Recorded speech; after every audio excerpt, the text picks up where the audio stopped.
சேலத்தில் திமுக நாடாளுமன்ற உறுப்பினர் டி.எம். செல்வகணபதி பத்திரிகையாளர் சந்திப்பு நடைபெற்றது. அனைவருக்கும் வணக்கம். இன்றைய சந்திப்பு இரண்டு முக்கிய காரணங்களுக்காக இந்த சந்திப்பு ஏற்பாடு செய்யப்பட்டிருக்கிறது. ஒன்று,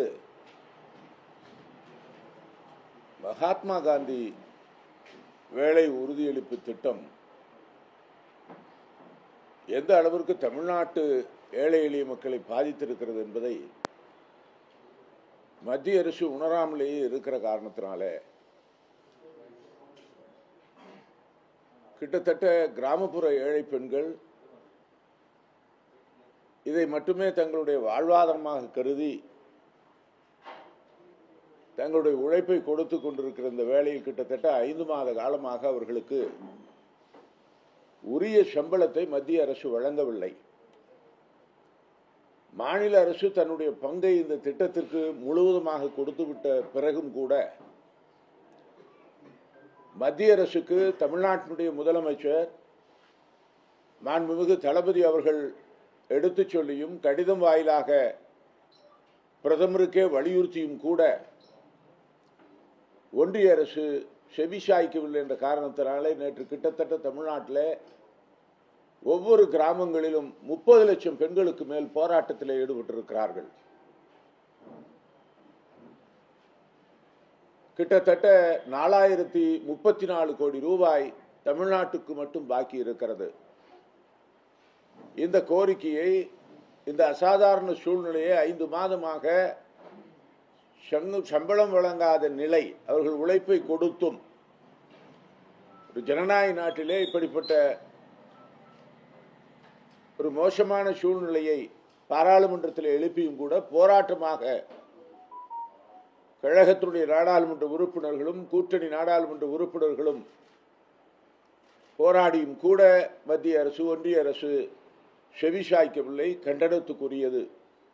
இது தொடர்பான விவாதத்தின் போது திராவிட முன்னேற்ற கழகத்தினுடைய நாடாளுமன்ற குழு தலைவர் சகோதரி கனிமொழி அவர்கள் இந்த பிரச்சனையை அரசின் கவனத்திற்கு கொண்டு வந்த பிறகும் கூட அந்த துறையினுடைய அமைச்சர் மௌனம் சாதித்தாரே ஒழிய இந்த பணம், இந்த ஊதியம் மக்களுக்கு எப்பொழுது வழங்கப்படும் என்பதை தெளிவுபடுத்தவில்லை. கண்டித்து வெளிநடப்பு செய்கிற நிலைக்கு தள்ளப்பட்டோம். கிட்டத்தட்ட தமிழ்நாட்டிலே மட்டும் 91 லட்சம் பெண்கள் இதில் ஈடுபட்டிருக்கிறார்கள். இந்த 100 நாள் வேலை வாய்ப்பு திட்டத்தில் அதில் 90 லட்சம் பேரில் 91 லட்சம் பேரில் 86% பெண்கள். இன்னும் சொல்ல போனால் அந்த 91 லட்சம் ஊழியர்களில், பயனாளிகளில் 26% பட்டியலினத்தை சார்ந்திருக்கிற பெண்கள். அது மட்டுமல்ல, மாற்றுத்திறனாளிகள் 1 லட்சம் பேர் அந்த பணியில் ஈடுபட்டிருக்கிறார்கள். இத்தனையும் எடுத்து சொல்லியும் தமிழ்நாட்டை வஞ்சிப்பதையே குறிக்கோளாக கொண்டிருக்கிற ஒன்றிய அரசு, பாரதிய ஜனதா கட்சி அரசு திட்டமிட்டு தமிழ்நாடு இன்றைக்கு வறுமை ஒழிப்பு திட்டத்தில் முதல் மாநிலமாக இந்தியாவில் இருக்கிறது. அதை சீர்குலைக்க வேண்டும் என்ற தீய எண்ணத்தோடு தான் இந்த நிதி பகிர்வை, சம்பளத்தை 5 மாத காலமாக நிறுத்தி வைத்திருக்கிறது. இந்தியாவிலே தமிழ்நாட்டுக்கு நிறுத்தி வைத்திருக்கிற நிதி தான் அதிகம், 4034 கோடி. ஆக உடனடியாக ஒன்றிய அரசு இந்த பணத்தை, ஊதியத்தை பொதுமக்களுக்கு வழங்குகிற வகையில், அதுவும் குறிப்பாக மாநில சர்க்கார் இவ்வளவு நிதி சுமையிலும் கூட தன்னுடைய பங்கை வெளியிட்டு விட்டது. ஆனால் இன்றைக்கு ஒன்றிய அரசு மௌனம் சாதிக்கிறது. இதை உடனடியாக அவர்கள் இந்த ஊதியத்தை விடுவிக்க வேண்டும் என்று நாங்கள் வன்மையான கண்டனத்தோடு கேட்டுக்கொள்கிறோம். இல்லை என்று சொன்னால் நாடாளுமன்றத்தில் வருகிற வாரத்திலே மிக கடுமையான போராட்டத்தை ஒன்றிய அரசு சந்திக்க வேண்டி இருக்கும் என்பதை எச்சரிக்க கடமைப்பட்டிருக்கிறேன். இரண்டாவது மிகப்பெரிய பிரச்சனை மாநில உரிமை சார்ந்திருக்கிற பிரச்சனை. அதை போல மாநிலத்தினுடைய வளர்ச்சி, மக்களுடைய பிரதிநிதித்துவம் பாதிக்கிற வகையில் கடந்த ஒரு மாதத்திற்கு மேலாக இந்த தொகுதி வரையறை சீரமைப்பு என்று இருக்கிற பிரச்சனை தமிழ்நாட்டுடைய முதலமைச்சர் இது மிகப்பெரிய அளவில் எதிர்காலத்தில் குறிப்பாக தமிழ்நாடு தென் மாநிலங்களை பாதிக்கும் என்ற காரணத்திற்காக குரல் கொடுத்து நம் தலைக்கு மேல் கத்தி தொங்கிக் கொண்டிருக்கிறது. அனைத்து கட்சி கூட்டத்தையும் கூட்டினார்கள். 63 கட்சிகளுக்கு அழைப்பு விடுத்ததில் இன்றைக்கு 58 கட்சிகள் வரலாற்று சிறப்புமிக்க கூட்டமாக அது நடந்து தீர்மானம் நிறைவேற்றப்பட்டு ஆக்ஷன் டேக்கன் கமிட்டி என்று சொல்லப்படுகிற கூட்டு நடவடிக்கை குழுவுக்கு பரிந்துரை செய்து கடந்த மார்ச் மாதத்தில் இருந்து இந்த பிரச்சனை மிக பெரிய அளவில் போய்கொண்டிருக்கிற சூழ்நிலையில் மார்ச் 22ஆம் நாள் இந்தியாவில் இருக்கிற பாதிக்கப்படுகிற மக்கள் தொகை அடிப்படையிலே மறுசீரமைப்பு தொகுதி செய்யப்பட்டது என்று சொன்னால் மாநில உரிமைகள், மாநிலத்தினுடைய பிரதிநிதித்துவம், மாநிலத்தினுடைய வளர்ச்சி பாதிக்கும் என்று எந்தெந்த மாநிலங்கள் கருதுகிறதோ அதையெல்லாம் ஒன்று கூட்டி கடந்த மார்ச் 22ஆம் தேதி கிட்டத்தட்ட 4 முதலமைச்சர்கள், 4 மாநிலத்தினுடைய முதலமைச்சர்கள், பல்வேறு கட்சிகளை சார்ந்திருக்கிறவர்கள், ஒரிசா போன்ற மாநிலங்கள், அதே போல பஞ்சாப் போன்ற மாநிலங்கள் எல்லாம் கலந்து கொண்டு ஒருமனதாக தீர்மானம் நிறைவேற்றி மைய அரசுக்கு இந்த பிரச்சனையிலே மௌனம் கலைக்க வேண்டும் என்று கேட்டும் கூட இன்றளவும் ஒன்றிய பாரதிய ஜனதா கட்சி அரசு எந்த அடிப்படையில் இந்த தொகுதி மறு சீரமைப்பு நடைபெறும் என்பதை சொல்ல மறுக்கிறது, திட்டமிட்டு மௌனம் சாதிக்கிறது. காரணம், இதில் இருக்கிற பிரச்சனை சட்ட ரீதியாக மக்கள் தொகை அடிப்படையில் அரசமைப்பு சட்டத்தின்படி ஒவ்வொரு 10 ஆண்டுகளுக்கு ஒரு முறை தொகுதி சீரமைப்பு செய்ய வேண்டும் என்பதுதான் நடைமுறை, சட்டத்தினுடைய பாகுபாடு. இந்த அடிப்படையில் இந்த 2026ஆம் ஆண்டு இந்த அமெண்ட்மெண்ட் 25 ஆண்டு காலம் இந்த தொகுதி மறு சீரமைப்பை நிறுத்தி வைத்த அந்த காலக்கெடு முடிவடைகிறது. ஆகவே தொடர்ந்து இவர்கள் நாங்கள் கூறியிருக்க குற்றச்சாட்டு உண்மை என்கிற அடிப்படையிலே தான் மௌனம் சாதித்துக் கொண்டிருக்கிறார்கள். ஏனென்று சொன்னால் 1971 இதை நாம் தீவிரமாக ஆய்வு செய்ய வேண்டும், பார்க்க வேண்டும் என்ற அடிப்படையிலே தான் தமிழ்நாட்டினுடைய முதல்வர், இன்றைக்கு மற்ற மாநிலங்களுக்கு முன்னோடியாக இருக்கக்கூடியவர், தமிழ்நாட்டினுடைய உரிமை மட்டும் பாதிக்கவில்லை, பல்வேறு இந்திய மாநிலங்களுடைய உரிமைகள் பாதிக்கப்படுகிறது என்ற காரணத்தினாலே இதை முன்னெடுத்து வழிகாட்டியாக என்று செயல்பட்ட சூழ்நிலையில் சில ஆய்வுகளை மேற்கொள்ளுகிற பொழுது பார்த்தோம் என்று சொன்னால் 71 அன்றைக்கு மக்கள் தொகையினுடைய வளர்ச்சி என்பது தமிழ்நாடு போன்ற மாநிலங்களே 23.46% இருந்தது. அதுவே வட மாநிலங்கள் 24.5% மக்கள் தொகையினுடைய வளர்ச்சி இருந்தது. குடும்ப கட்டுப்பாடு தீவிரப்படுத்தப்பட்ட பிறகு மக்கள் தொகை கட்டுப்பாடை செய்தால்தான் பொருளாதார வளர்ச்சி ஈட்டும் என்று அன்றைக்கிருந்த ஒன்றிய அரசு சொன்னதன் அடிப்படையில் மக்கள் தொகை கட்டுப்பாட்டை மிக தீவிரமாக செயல்படுத்திய தமிழ்நாடு போன்ற மாநிலங்களில் இன்றைக்கு மக்கள் தொகையினுடைய வளர்ச்சி 12%. ஆனால் அதே வட மாநிலங்களாகிய உத்தரப்பிரதேசம், மத்திய பிரதேசம், ராஜஸ்தான், பீகார் போன்ற மாநிலங்களில் இன்னும் தொடர்ந்து அந்த 24-23% தான் மக்கள் தொகை வளர்ச்சி இருந்து கொண்டே இருக்கிறது. கட்டுப்பாடு என்பதே இல்லை. ஆக தொகுதி வரையறை என்பது மக்கள் தொகையினுடைய அடிப்படையில் செய்கிற பொழுது நிச்சயமாக இது வட மாநிலங்களுக்கு சாதகமாக அமையும். யூபியிலே தற்போது இருக்கிற 80 தொகுதி 163 தொகுதியாக உயர்த்தப்படும். அதை போல இன்றைக்கு இருக்கிற பீகார் 40 தொகுதி 76 தொகுதியாக மாற்றப்படும். இப்படி ஒவ்வொரு மாநிலங்களும் மக்கள் தொகை அடிப்படையில் மக்கள் தொகையை கட்டுப்படுத்தாத மாநிலங்கள், வளர்ச்சி பெறாத மாநிலங்கள், இந்தியாவினுடைய பொருளாதாரத்திற்கு எந்த பங்களிப்பும் கொடுக்காத மாநிலங்கள் அதிக பிரதிநிதித்துவத்தையும் உரிமையும் பெறக்கூடிய சாத்தியக்கூறுகள் இருந்து கொண்டிருக்கின்றன. அதே போல நம்முடைய நிலையை எடுத்துக்கொண்டோம் என்று சொன்னால் மிக பெரிய அளவில் நமக்கு அந்த தொகுதி மறுவரையில் பாதிப்பு ஏற்படும், குறையும் தொகுதிகள். ஏற்கனவே பலமுறை சுட்டிக்காட்டிவிட்டோம். தமிழ்நாடு எந்த அளவிற்கு குறைவாக அது இருக்கும் என்பதும் திட்டமிட்டு பாரதிய ஜனதா கட்சி இன்றைக்கு புதிதாக கட்டப்பட்ட பாராளுமன்ற கட்டிடத்திலே கூட இந்த மக்கள் தொகை அடிப்படையிலே பிரதிநிதித்துவத்தை உயர்த்த போகிறோம் என்ற நிலைப்பாட்டிலே தான் 848 இருக்கைகளை ஏற்கனவே திட்டமிட்டு பாராளுமன்றத்திலே நிர்மாணித்திருக்கிறார்கள். ஆக இன்றளவும் இவ்வளவு மாநிலங்கள், ஒரிசா, பஞ்சாப், சதர்ன் ஸ்டேட்ஸ் அத்தனையும் சேர்ந்து இன்றைக்கு தீர்மானங்களை நிறைவேற்றியும் மத்திய அரசு மௌனம் சாதிக்கிறது.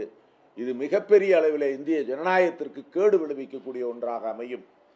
காரணம், இன்றைக்கு பொருளாதார வளர்ச்சி விகிதத்தையும் எடுத்துக்கொண்டோம் என்று சொன்னால், நம்முடைய ஜிஎஸ்டிபி என்று சொல்லுகிற அந்த கிராஸ் ஸ்டேட் டொமெஸ்டிக் ப்ராடக்ட் நாம் கிட்டத்தட்ட இந்தியாவிற்கு பங்களிப்பாக 36% நாம் வழங்கி கொண்டிருக்கிறோம் ஒன்றிய அரசிற்கு.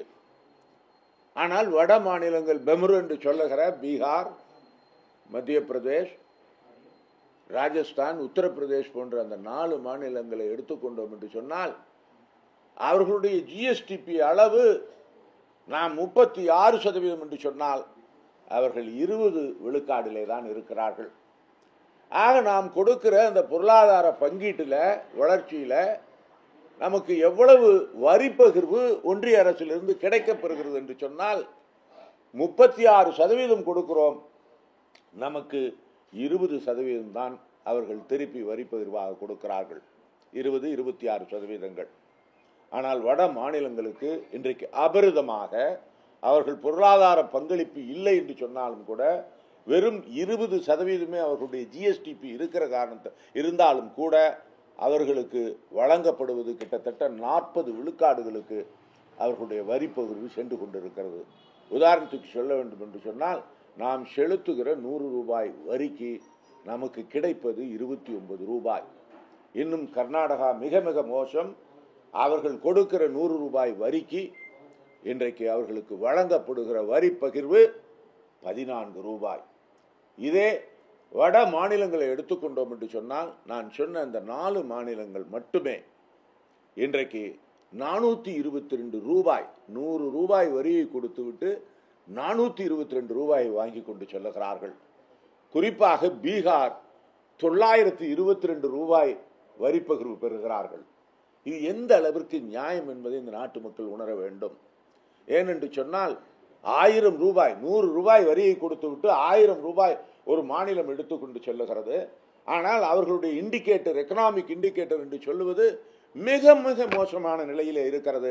கடந்த நிதிநிலை அறிக்கையிலே கூட மைய அரசு, ஒன்றிய அரசு பீகாருக்குத்தான் கிட்டத்தட்ட 30,000 கோடிக்கு மேல் அறிவிப்புகளை செலுத்தி இருக்கிறது. மக்கானா போர்டு என்று ஒன்று 12,000 கோடிக்கு, தொழிற்சாலை, உர தொழிற்சாலை 12,000 கோடி என்று வாரி வழங்கி இருக்கிறார்கள். காரணம், அங்கே இருக்கிற ஜனதாதள கட்சியின் ஆதரவோடு இன்றைக்கு மைய அரசு ஒட்டி கொண்டிருக்கிற காரணத்தினாலே, பாரதிய ஜனதா கட்சி ஆட்சியில் இருக்கிற காரணத்தால் அவர்களுக்கு வாரி வழங்குகிறார்கள். அதே போல தெலுங்கு தேசம் ஆளுகிற ஆந்திராவிற்கு வாரி வழங்கி இருக்கிறார்கள். ஆக இந்தியாவிலே இந்த 2 மாநிலங்கள் மட்டும்தான் இருக்கின்றனவா? 100 ரூபாய் வரியை கொடுக்கிற இந்த வட மாநிலங்கள் சராசரியாக 422 ரூபாய் மொத்த வட மாநிலங்களில். பீகாருக்கு மட்டும் 922 ரூபாய், 100 ரூபாய் கொடுத்து விட்டு 922 ரூபாயை பெற்றுக் கொள்ளுகிறார்கள். இதெல்லாம் பார்க்கிற பொழுது ஒன்றிய அரசு திட்டமிட்டு இன்றைக்கு தமிழ்நாட்டை வஞ்சிக்கிற ஒரு அரசாகத்தான் இருந்து கொண்டிருக்கிறது. ஆக இன்றைக்கே இந்த சூழ்நிலை என்று சொன்னால், நாளைக்கு தொகுதி வரையறையில் நம்முடைய தொகுதிகள் குறைக்கப்பட்டது என்று சொன்னால், தமிழ்நாடு தன்னுடைய உரிமைகளை இழக்கும். தமிழ்நாடு தன்னுடைய மிகப்பெரிய பங்கை வளர்ச்சியில் பாதிக்கும் என்பதை நாங்கள் எடுத்துச் சொல்ல கடமைப்பட்டிருக்கிறோம். ஆகவே தான் தமிழ்நாட்டுடைய முதலமைச்சர் ஒரு தொலைநோக்கு பார்வை கொண்டிருக்கிறவர். இன்றைக்கு இருக்கிற முதலமைச்சர்களில் மற்ற மாநிலங்களுக்கு வழிகாட்டியாக இருந்து இன்றைக்கு நாட்டினுடைய ஸ்திரத்தன்மைக்காக, ஒருமைப்பாட்டிற்காக, India is a union of state, பல்வேறு டைவர்சிட்டி இருந்தாலும், வேறுபாடுகள் இருந்தாலும், யூனிட்டி இன் டைவர்சிட்டி என்பதுதான் நம்முடைய அரசமைப்பினுடைய தார்மீக கோட்பாடு. அதை வலியுறுத்துகிற வகையிலே தான் நம்முடைய உரிமையை மீட்டுகிற வகையில், நிலைநாட்டுகிற வரையில் இன்றைக்கு குரல் கொடுத்து கொண்டிருக்கிறார்கள். ஆகவே மைய அரசு மற்ற விஷயங்களிலே தலையிட்டு கண்காணிப்பதை விட இன்றைக்கு அவர்கள் மற்ற இந்த சூழ்நிலையெல்லாம் கணக்கில் எடுத்துக்கொண்டு விழித்து கொள்ள வேண்டும், அல்லது தூங்குவதை போல நடிக்கக்கூடாது என்பதை நாங்கள் வலியுறுத்த கடமைப்பட்டிருக்கிறோம். சார், இப்ப ஜிஎஸ்டி மூலமா வரி அதிகம் செலுத்தக்கூடிய ஒரு நாடா நம்ம தமிழ்நாடு இருக்கு. ஆனாலும் கூட இப்ப ஒவ்வொரு கட்டணமும் உயர்வு அப்படின்றது தொடர்ந்து உயர்ந்து கொண்டிருக்கு. இப்ப சுங்க கட்டண உயர்வு, இப்ப இந்த ஏடிஎம்கான கட்டண உயர்வு அப்படின்னு சொல்லி ஒன்னொன்னையும் மக்களிடமிருந்து வாங்கக்கூடிய ஒரு அரசாக தான் மத்திய அரசு. நேற்றைக்கு கூட ஒரு செய்தி வந்திருக்கிறது. ஏடிஎம் என்பது அந்த எனி டைம் மணி என்ற அந்த ஏடிஎம்மில் நம்ம எப்போ வேணாலும் பணம் எடுக்கலாம். இன்றைக்கு அந்த கட்டணத்தை உயர்த்தியிருக்கிறார்கள். ஒவ்வொரு முறைக்கும் 23 ரூபாய் செலுத்த வேண்டும். அதை போல நம்பர் ஆஃப் ட்ராயல், எத்தனை முறை நம்ம எடுக்க வேண்டும் என்பதை கூட 5லிருந்து குறைத்திருக்கிறார்கள். இது மக்களை தாக்குகிறது. யார் ஏடிஎம்முக்கு போகிறா? அம்பானியும் அதானியும் ஏடிஎம்முக்கு போகிறாங்க. சாதாரண மக்கள் இன்றைக்கு உள்ளங்கையிலே உலகம் என்று சொல்லி இன்றைக்கு ஃபோன்பே, ஜிபே, ஏடிஎம் என்று சொல்லி இன்றைக்கு மக்கள் பெரிய அளவில் இந்த டிஜிட்டல் மயமாக்கத்தில் அவர்களை ஈடுபடுத்திய சூழ்நிலையில் மைய அரசு, ஒன்றிய அரசு இப்படிப்பட்ட வரி சுமையை, கட்டணங்களை செலுத்தி அவர்களை கொள்ளையடிக்கிற நிலையைத்தான் மேற்கொண்டிருக்கிறது. இது பகல் கொள்ளை என்று நான் குற்றம் சாட்ட கடமைப்பட்டிருக்கிறேன். காரணம், சாதாரண ஏழை எளிய மக்கள் இந்த ஏடிஎம்மை பயன்படுத்துகிறார்கள். இன்றைக்கு எனி டைம் மணி என்பதை போக இன்றைக்கு எனி டைம் டாக்ஸ் என்ற நிலை மாற்றப்பட்டு விட்டது. சுங்கச்சாவடிகள், பல சுங்கச்சாவடிகள் அவர்களுடைய அந்த ஒப்பந்த காலம் முடிவிட்டு விட்டது. அந்த சுங்கக்கான கடந்த ஒரு 6 மாதத்துக்கு முன்பு தான் மிகப்பெரிய அளவில் ஏற்றினார்கள். இன்னைக்கு சென்னை போயிட்டு வரணும்னா, காரில் போயிட்டு வரணும்னா 600 ரூபா ஆகிவிடுது. அத்தனை சுங்கச்சாவடிகள், தடுக்கி விழுந்தால் சுங்கச்சாவடிகள். அந்த சுங்கச்சாவடிகள் காலாவதியான சுங்கச்சாவடிகள் இருக்கிறது. அதையெல்லாம் நீக்க வேண்டும் என்று கேட்டிருக்கிறோம். சுங்கச்சாவடிகளே கூடாது என்று கேட்டிருக்கிறோம். ஏன்னா நம்ம ரோட் டேக்ஸ் கட்டிடுறோம், காருக்கு ரோட் டேக்ஸ் கட்டிடுறோம். வெஹிக்கிள், கூட்ஸ் வெஹிக்கிளுக்கு, எந்த வெஹிக்கிள் 2 வீலராக இருந்தாலும் ரோட் டேக்ஸ் கட்டின பிறகு சுங்கச்சாவடிங்கிற பேரில் சாலைகளை பழுது பார்க்குறாங்களாம், அதுவும் இல்லை. ஆக இது வன்மையான கண்டனத்துக்குரியது. ஏழை எளிய மக்களை பாதிக்கும், சாதாரண நடுத்தர மக்களை பாதிக்கும். ஆனால் இந்த அரசு ஏழை எளிய மக்களுக்காக இல்லை. காரணம், நீங்கள் தொடர்ந்து 10 ஆண்டு கால பாரதிய ஜனதா கட்சி ஆட்சியை பாருங்கள். 2 குடும்பத்திற்காக உழைத்துக் கொண்டிருக்கிறது என்று நான் குற்றம் சாட்டுவேன். அதை கூட பாராளுமன்றத்தில் A1, A2 என்று சொல்லுவார்கள். அக்யூஸ்ட் 1, அக்யூஸ்ட் 2 என்று சொல்லி அதானி, அம்பானி மட்டுமே இன்றைக்கு நாட்டினுடைய வளத்தை இன்றைக்கு ஒட்டுமொத்தமாக சூறையாடி கொண்டிருக்கிறார்கள் என்று குற்றம் சாட்டினார்கள். பாராளுமன்ற ஆட்சி இதை கவனிப்பதாக இல்லை. காரணம், 10 ஆண்டுகளிலே நீங்கள் பாருங்கள், விவசாயிகள் டெல்லியினுடைய தலைநகரத்திலே முற்றுகையிட்டு பனியிலும் வெயிலும் போராடி கிட்டத்தட்ட 500 விவசாயிகள் பலியானார்கள். அவர்களுடைய கோரிக்கை என்ன? Minimum support price. அவர்கள் விளைவிக்கின்ற அந்த விளைச்சலுக்கு ஒரு குறைந்தபட்ச விலை நிர்ணயம் செய்ய வேண்டும் என்று அவருடைய கோரிக்கை என்ன? கிட்டத்தட்ட 18,000 கோடி விவசாயிகள் இன்றைக்கு கடனிலே தள்ளப்பட்டிருக்கிறார்கள். ஒரு விவசாயம் 1 லட்சம் 2 லட்சம் வாங்கினவங்க தான் அவ்வளோ பேர் இருக்கிறான். 18,000 கோடி விவசாயிகள் பெருசா இல்லை 2 குறிப்பிட்ட இந்த கார்பரேட் முக்கியமா? அவன் கேட்டது இந்த கடனை தள்ளுபடி பண்ணணும் தான் அந்த விவசாயிகள் கேட்டார்கள். உயிரை துறந்தார்கள். இந்த அரசு அந்த ஸ்ட்ரைக்கை வாபஸ் வாங்குவதற்காக இதையெல்லாம் ப்ராமிஸாக சொன்னது, நாங்கள் பரிசீலிக்கிறோம், கொடுக்கிறோம் என்றெல்லாம் சொல்லி இதுவரையிலே விவசாயிகளுக்கு எந்த சலுகையும் கிடைக்கவில்லை. ஆனால் கடந்த 10 ஆண்டுகளிலே இந்த கார்பரேட்டுகளுக்கு மட்டும் நண்பர்களை 16,35,000 கோடி தள்ளுபடி செய்யப்பட்டிருக்கிறது. Whose money is this? மக்களுடைய வரிப்பணம், public money. It is a betrayal on the Indian democracy, Indian people. இவங்க பண்ணிருக்கிறது 16,35,000 கோடி. எத்தனை சைபர்னே தெரியாது. அவ்வளவு கோடிகளை 10 ஆண்டுகளில் ஒதுக்கி இருக்கிறார்கள். 2018-19 மட்டும் 1,77,000 கோடி என்பிஏ ரிட்டர்ன் ஆஃப். ஆனால் நிதித்துறை அமைச்சர் நாங்கள் ரெக்கவர் பண்ணுவோம். அவங்கள்ட்ட ஒண்ணுமே இல்லையே, எப்படி ரெக்கவர் பண்ணுவீங்க? பூசி முழுகிற நிலையைத்தான் மேற்கொள்ளுகிறார்களே ஒழிய இன்றைக்கு 16,00,000 லட்சம் கோடியை குறிப்பிட்ட கார்பரேட்டுகளுக்காக, முதலாளிகளுக்காக இந்த ஆட்சி விளக்கி இருக்கிறது. அதை ரைட் ஆஃப் செய்திருக்கிறது என்று சொன்னால் இந்த ஆட்சி யாருக்காக இருக்கிறது, யாருக்காக உழைக்கிறது என்பதை இந்த நாட்டு மக்கள் புரிந்து கொள்ள வேண்டும். ஆக அவர்களுக்கு ஏழை எளிய மக்களை பற்றி கவலை இல்லை. இதை போல மினிமம் பேலன்ஸ் வைக்கணும்னு பேங்க்ல சொன்னாங்க. அந்த மினிமம் பேலன்ஸ் கூட கிட்டத்தட்ட பார்த்தா ஒரு 35,000 கோடிக்கு போகுது. பல பேர் இழந்துட்டான். இதை நம்முடைய நாடாளுமன்ற உறுப்பினர், இது வந்து it is authenticated by record, நான் ஏதோ வாய் புளித்தது மாங்காய் புளித்ததுன்னு சொல்லலை.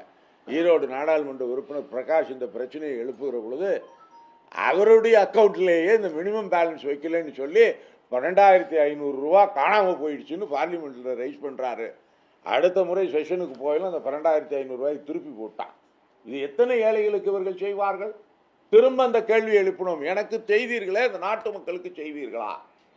ஈரோடு நாடாளுமன்ற உறுப்பினர் எழுப்பியவுடன் அந்த பணம் குறைக்கப்பட்டிருக்கிறது.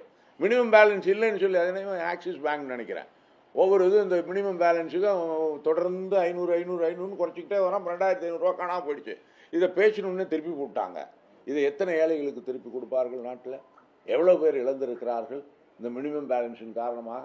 அதை போலத்தான் இந்த மானிட்டரி இந்த மதிப்பிழப்பு, ரூபாய் நோட்டு மதிப்பிழப்பு பண்ணதிலிருந்து இந்திய பொருளாதாரம் மிக மோசமான நிலைக்கு தள்ளப்பட்டிருக்கிறது. இன்றைக்கு என்னுடைய குரோத்னு எடுத்துக்கிட்டோம்னா மிக மிக பாதாளத்தில் இருந்து கொண்டிருக்கிறது. இன்னைக்கு கிட்டத்தட்ட நம்முடைய பாரத பிரதமர் நல்லா பேசுகிறாங்க, ஸ்லோகனை சொல்கிறாங்க. விக்ஷித் பாரத் பை 2047ங்கிறாரு. விக்ஷித் பாரத்னா இந்தியா வந்து வளர்ச்சியடைந்த நாடா, வல்லரசாக 2047 நூற்றாண்டு சுதந்திரத்திற்கு பின்னாலே உருவாகும், அதுதான் எங்களுடைய இலக்குன்னு சொல்லி ஃபர்ஸ்ட் என்ஜின் ஆஃப் growth இந்த விக்ஷித் பாரத்துக்கு என்னன்னா விவசாயங்கிறார். விவசாயத்துக்கு இந்த பட்ஜெட்டில் போன பட்ஜெட்டில் ஒதுக்குனதை விட குறைச்சிட்டாங்க. எப்படி நீ அடைவ ஃபர்ஸ்ட் என்ஜின் ஆஃப் growthன்னு சொல்கிற?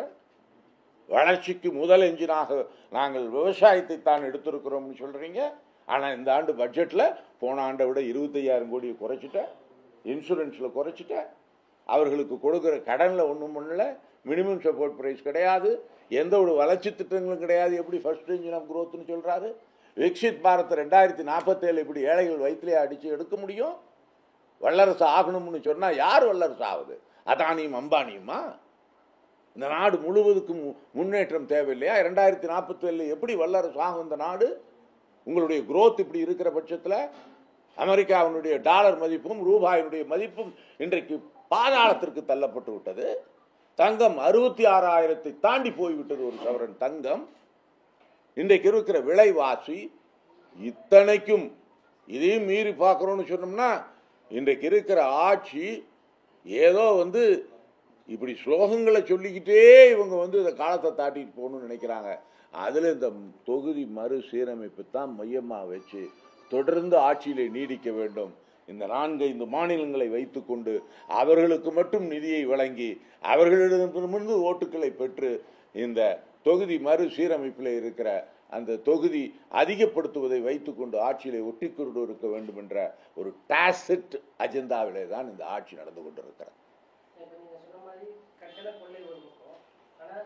சேவை அந்த அளவுக்கு, வங்கியோட சேவை அந்த அளவுக்கு இருக்கா? குறிப்பா ஒரு ஏடிஎம்ல போய் நின்னோம் அப்படின்னாக்கா தேசியமயமாக்கப்பட்ட அந்த வங்கியோட ஏடிஎம் சர்வர் ப்ராப்ளம் வருது. அப்போ மாற்று ஏடிஎம் தான் போக வேண்டிய நிலை இருக்கு. இதே மக்களிடத்தை கொண்டு போய் சேர்க்கறது திமுக பங்களிப்பு. நிச்சயமா இன்னைக்கு தமிழ்நாட்டினுடைய முதலமைச்சர் மாண்புமிகு தளபதி வந்து இதை வன்மையாக கண்டித்து ஏழைகளை பாதிக்கும், இதை திரும்ப பெற வேண்டும் என்று கோரிக்கை வைத்திருக்கிறார். இது எங்கே போய் முடியும் என்று சொன்னால் மக்களை போட்டு தாக்க அவர்களுடைய கோபம் என்பது மிக அதிக அளவில் பெருக்கெடுக்கும். இதுதான் இன்றைக்கு இருக்கிற நிலைமை. இதெல்லாம் நாங்கள் இன்றைக்கு பேட்டியாக ஊடகங்கள், இன்றைக்கு பத்திரிகையாளர்கள், ஜனநாயகத்தினுடைய 4வது தூணாக விளங்கி கொண்டிருக்கிற நீங்கள், உங்களை சந்திக்கிறோம் என்று சொன்னால் நிச்சயம் இதை எடுத்து சொல்ல வேண்டும். இல்லை என்று சொன்னால் இந்த நாடு சீரழிந்து விட நிலையிலே இருந்து கொண்டிருக்கிறது. ஆக ஒரு தெளிவான பார்வை இல்லாத அரசு, இந்த அரசு நீக்கப்படுகிற பொழுதுதான் ஒரு முழுமையான பொருளாதார சுதந்திரம் கிடைக்கும் ஏழை எளிய மக்களுக்கு. மக்கள் கோபம் வெளிப்படும் அப்படின்றீங்க. அந்த கோபம் வெளிப்படுத்த திமுக என்ன மாதிரியான நடவடிக்கை? இன்றைக்கு ஒவ்வொரு நடவடிக்கையும் தலைவர் தளபதி எடுத்திருக்கிற நடவடிக்கை மிகப்பெரிய விழிப்புணர்வு இந்தியாவிற்கு. வேறு எந்த மாநிலத்தினுடைய முதல்வரும் அரசியல் கட்சிகளும் எடுக்காத அளவிற்கு இந்த தொகுதி சீரமைப்பாகட்டும். நீங்கள் பார்த்தீங்கன்னா இந்த 100 நாள் வேலைவாய்ப்பு திட்டம் நாம் பிரச்சனையை எழுப்பின பிறகு தான் திருவண்ணாமலை வெள்ளுக்கு வராங்க. வெஸ்ட் பெங்காலில், யூபியிலேருந்து சமாஜ்வாதி பார்ட்டி, ஈவன் பாரதிய ஜனதா கட்சி ஆளுகிற மாநிலங்களில் கூட இந்த முணுமுணுப்பு இருக்கிறது. புதிய கல்விக் கொள்கையில மராட்டி இன்றைக்கு பாய்த்திருக்கிறது. பீகாரில் கிட்டத்தட்ட 1 கோடி பிள்ளைகள் பள்ளிக்கு போவதை நிறுத்திட்டான். ஏன்னா இவனுடைய கொள்கை 3ஆவது வகுப்பு படித்தா அதில் பாஸ் பண்ணா தான் இவன் 4ஆவது வகுப்பு போகணுங்கிறான். இந்த மும்மொழி கொள்கையினால் அதனால் படிக்க முடியல அந்த குழந்தைகளால். ஸோ ட்ராப் அவுட் கிட்டத்தட்ட இந்தியா முழுமைக்கும் 21 கோடி குழந்தைகளில் 1 கோடி பேர் 2020 இன்றைய தேதி வரை ட்ராப் அவுட் ஆகியிருக்கிறார்கள், பள்ளிக்கு செல்லவில்லை. ஆக ஒவ்வொரு கட்டத்திலும் விவசாயிகளா தாக்கப்படுகிறார்கள், பள்ளியா கல்வியா தாக்கப்படுகிறது, தமிழ்நாடா வஞ்சிக்கப்படுகிறது, எதிர்கட்சி ஆளும் மாநிலங்களை தே ஆர் புல்டோசிங் இட். இன்னைக்கு பாருங்க, இந்த நரேகாவில் மகாத்மா காந்தி பேரில் இருக்கிற திட்டமும் என்னமோ தெரியல, அவர்களுக்கு கோபம். 4034 கோடி. கல்வியில் மும்மொழி கொள்கையை ஏற்றுக்கொள்ளாத காரணத்தினாலே 2152 கோடி. அதை போல இந்த ஜல் சக்தி திட்டத்தில் அந்த குடிநீரிலே குழாயிலே குடிநீர் ஒவ்வொரு வீட்டுக்கும் இணைப்பு கொடுக்கறதுல 3000 கோடி பாக்கி. இந்த 3 விஷயங்களில் மட்டும் 10,000 கோடி பாக்கி இந்த அரசு வைத்திருக்கிறது என்று சொன்னால், இன்றைக்கு இருக்கிற நிதி சுமை இதையெல்லாம் மீறித்தான் தமிழ்நாடு இஸ் பர்ஃபார்மிங். இதை நம்ம சொல்லலை, எக்கனாமிக் சர்வே ஆஃப் இந்தியா வறுமை ஒழிப்பு திட்டத்தில் இன்றைக்கு முதல் மாநிலமாக இருக்கு. மக்களுடைய சக்தியை பெருக்குவதில் முதல் மாநிலமாக இருக்கு. This is not our record, finance மினிஸ்ட்ரியில் கொடுத்துருக்கிற ரெக்கார்ட். இது எல்லாத்தையும் சீர்குலைக்கணும்னு தான் இதை பண்ணிட்டு இருக்காங்க மைய அரசு. இது நிச்சயம் ஒரு முடிவு ஏற்படும். ஆனால் பார்த்தோம்னா இந்த சூழ்நிலையிலும் தமிழ்நாடு தமிழர்கள் இப்படி வஞ்சிக்கிற சூழ்நிலையிலும் நம் ஊர் தலைவர் கூட்டணி வைத்துக் கொள்வதற்காக கைகட்டி வாய்பொத்தி அங்கே அமர்ந்திருக்கிறார் என்று பார்க்கிற பொழுது நிச்சயம் இவர்களெல்லாம் உண்மையிலேயே மக்களுக்கு பணியாற்றுபவர்களா, எந்த சூழ்நிலையிலே இன்றைக்கு மைய அரசோடு இவர்கள் கைகோர்க்க போயிருக்கிறார்கள் என்பதை நீங்கள் தான் பார்க்க வேண்டும். நாட்டு மக்கள் பார்த்து கொண்டிருக்கிறார்கள். ஆளுங்கட்சிக்கு நெருக்கடி, அரசியல் ரீதியா எதிர்கட்சிக்கு நெருக்கடி, பாஜகவுடைய எதிர்கால திட்டம் தமிழ்நாட்டை குறிவச்சு என்னவா இருக்கும்? பாஜகவினுடைய எதிர்காலம் எப்படி மற்ற மாநிலங்களை ஒரு 2 எம்எல்ஏ வச்சுட்டு ஆட்சி அமைப்பாங்க. ஆக அவர்களுடைய திட்டமே அதிமுகவை கபலீகரம் செய்து அந்த இடத்திற்கு இவர்கள் வர வேண்டும் என்பதுதான் என்னுடைய தனிப்பட்ட கருத்து. 40 ஆண்டு காலம் நான் அரசியலில் இருக்கிறவன். அவர்களுடைய திட்டம் இதுதான். மகாராஷ்டிராவிலே செய்தார்கள், இதைத்தான் பீகாரிலே செய்ய போகிறார்கள், இதைத்தான் ஒரிசாவிலே செய்தார்கள். இப்படி திட்டமிட்டு அங்கே இருக்கிற கட்சிகளை உடைத்து சீர்குலைத்து அவர்கள் வைத்திருக்கிற ஆயுதமே ஈடியும் இன்கம் டாக்ஸும் சிபிஐயும் தான் பார்க்க வேண்டும். நாட்டு மக்கள் பார்த்து கொண்டிருக்கிறார்கள். ஆளுங்கட்சிக்கு நெருக்கடி, அரசியல் ரீதியா எதிர்கட்சிக்கு நெருக்கடி, பாஜகவுடைய எதிர்கால திட்டம் தமிழ்நாட்டை குறிவச்சு என்னவா இருக்கும்? பாஜகவினுடைய எதிர்காலம் எப்படி மற்ற மாநிலங்களை ஒரு 2 எம்எல்ஏ வச்சுட்டு ஆட்சி அமைப்பாங்க. ஆக அவர்களுடைய திட்டமே அதிமுகவை கபலீகரம் செய்து அந்த இடத்திற்கு இவர்கள் வர வேண்டும் என்பதுதான் என்னுடைய தனிப்பட்ட கருத்து. 40 ஆண்டு காலம் நான் அரசியலில் இருக்கிறவன். அவர்களுடைய திட்டம் இதுதான். மகாராஷ்டிராவிலே செய்தார்கள், இதைத்தான் பீகாரிலே செய்ய போகிறார்கள், இதைத்தான் ஒரிசாவிலே செய்தார்கள். இப்படி திட்டமிட்டு அங்கே இருக்கிற கட்சிகளை உடைத்து சீர்குலைத்து அவர்கள் வைத்திருக்கிற ஆயுதமே ஈடியும் இன்கம் டாக்ஸும் சிபிஐயும் தான். ஆக இதை வைத்துக்கொண்டு இன்றைக்கு இருக்கிற அதிமுகவை மிரட்டுகிறார்கள். அடுத்த நாளே செங்கோட்டையனை கூப்பிட்டு நீ தான் பொதுச் செயலாளர்னா அப்புறம் இவர் ஏன் பயப்படாமல் இருப்பார்? ரெட்டலை சின்னத்தை முடக்கம்னா இவர் ஏன் பயப்படாமல் இருப்பார்? வீராவேசம் பேசினார் அல்லவா. அண்ணன் பழனிசாமி என்ன சொன்னார்? ஒட்டும் கிடையாது உறவும் கிடையாதுன்னாரு. அதனுடைய ஸ்போக்ஸ் பர்சன் ஜெயக்குமார் அவர்கள் தெளிவாக சொன்னார். என்ன சொன்னார்? ராயபுரத்தில் நான் தோத்ததுக்கே காரணம் பாரதிய ஜனதா கட்சின்னு சொன்னார். இன்றைக்கு எங்கே முகத்தை வைத்துக் கொள்வார்கள்? நான் இதையெல்லாம் விட்டு விடுங்கள், அரசியல் இது. நீங்கள் அரசியல் நம்ம ஒரு படத்தில் சொல்லுவான இதெல்லாம் சகஜம்பான்னு அப்படி எடுத்துக்க முடியாது. தமிழ்நாட்டு மக்கள் எந்த அளவிற்கு நாம் வஞ்சிக்கப்படுகிறோம். நான் சொல்லுவது, இந்த நாட்டை சீர்குலைக்கிற ஒரு கட்சியோடு நீங்கள் கூட்டணி வைக்க எத்தனிக்கிறீர்கள் என்று சொன்னால் இவர் இல்லைங்கிறாரு, அவர் ஆமாங்கிறாரு. மத்திய உள்துறை அமைச்சர் முடிந்து விட்டது, விரைவில் வெளிவரும்ங்கிறாரு. அதை நோக்கித்தானே இன்றைக்கு காய் நடந்து கொண்டு இருக்கிறது. இவரும் என்ன சொன்னாரு? நான் போய் கட்சி கட்டடத்தை பார்வையிடுறேன்னு போறேன்னு சொன்னார் பத்திரிகையாளர் மத்தியில். அப்புறம் பார்த்தா 3 கார் மாறி போயிருக்காரு. முதல் கார் ஆடியில் போயிருக்காரு, அடுத்ததுல ஒரு ஃபாரின் காரில் போயிருக்காரு, வெளியில வரையில ஒரு காரில் வராரு. எதற்காக இந்த மூடு மந்திரம் நாடகம்? மாயாவதி மாதிரி போயிட்டு இருக்குதா தமிழ்நாட்டு அரசியல்? அடுத்த நாள் பார்த்தா செங்கோட்டையன் போய் நிர்மலா சீதாராமன், அதெல்லாம் அவங்க உள்கட்சி விவகாரம். நாங்கள் அதில் போக விரும்பலை. நாங்கள் கேட்பதெல்லாம் தமிழ்நாட்டில் இருக்கிற கட்சிகள் தமிழ்நாட்டுடைய வளர்ச்சிக்காக இருக்கிறதா, தமிழர்களுடைய நலனுக்காக இருக்கிறதா? இப்படி ஒரு ஆட்சி, ஒன்றியத்தில் இருக்கிற ஆட்சி தமிழ்நாட்டை பட்டவர்த்தனமாக சீர்குலைத்துக் கொண்டு இருக்கிறது. அதோடு பேச்சுவார்த்தை என்று சொல்லுவது எந்த விதத்தில் நியாயம்?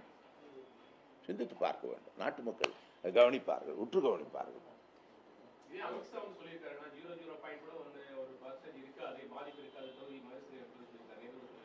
அப்ப சட்டம் கொண்டு வாங்க, சட்ட திருத்தத்தை. சார், 2026ஆம் ஆண்டு 25 ஆண்டு காலம் இந்த மறுசீரமைப்பை ஃப்ரீஸ் செய்திருக்கிறார்கள். யார் செய்திருக்கிறார்கள்? வாஜ்பாய் செய்திருக்கிறார்கள். 2022 பண்ணியிருக்காங்க. 25 ஆண்டு காலம் முடிவடைகிறது. அப்ப நீ சொல்லிட்டு போனா போதாது.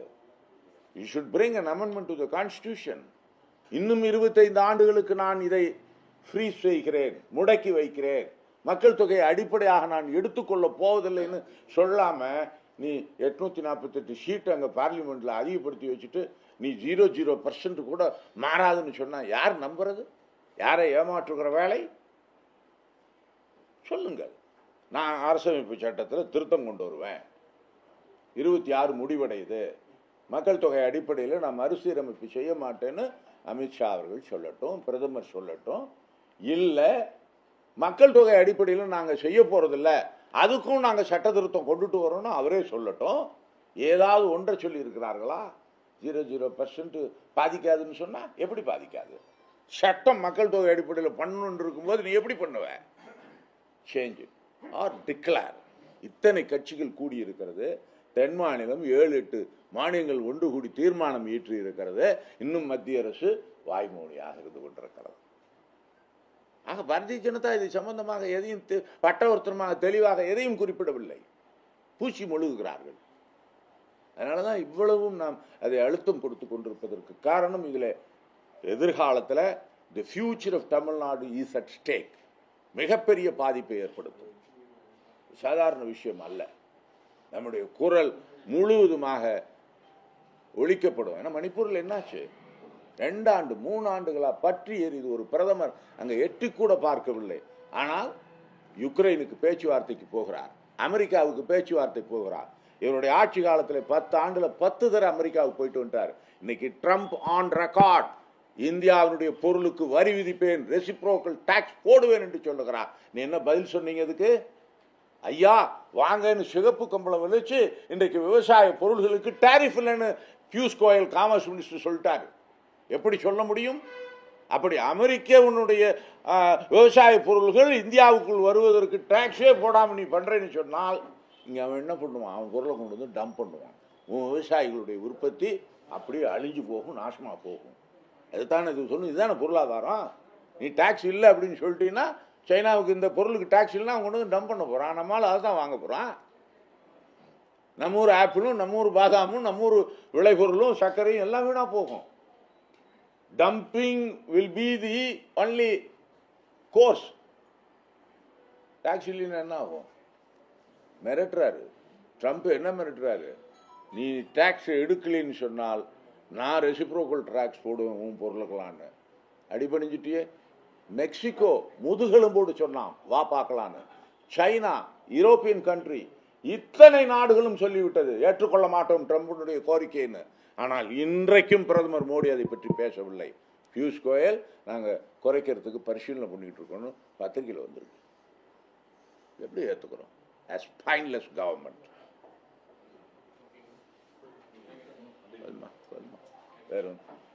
Thank you.